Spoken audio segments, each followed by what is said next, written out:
amazina yanjye ngiye gukoresha Umunyarwanda ngo nduze neza ariko ngiye kugeragezaho kubera ko kuva mukecuru nshikoze kuva mukecuru nyine murambabarira amazina yanjye Yakurama Anson kandi kabandi inshuti y'urugo twabanye niyo ubungubu kera yari mukama wanjye ariko ubungubu ntabwo akiri mukama wanjye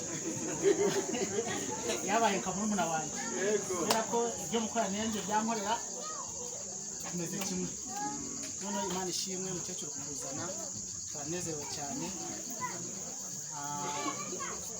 nanjye ibyo ngibyo twibwe mu kazi ntabwo tuganiriye ahubwo yansubizemo yambwiye ngo azanzana mu Rwanda icyo ni kwishimira kujya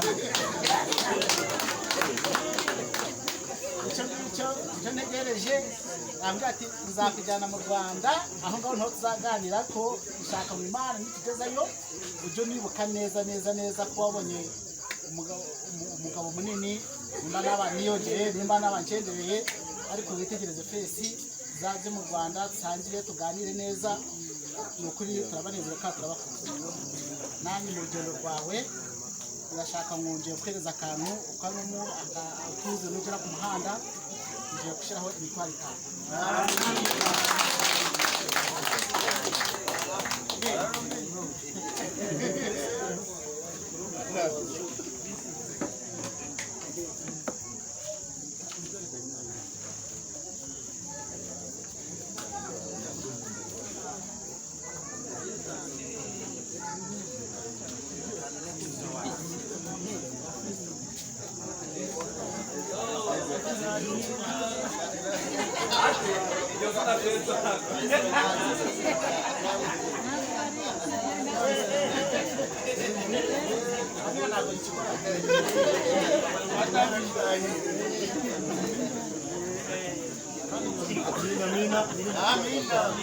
Amina.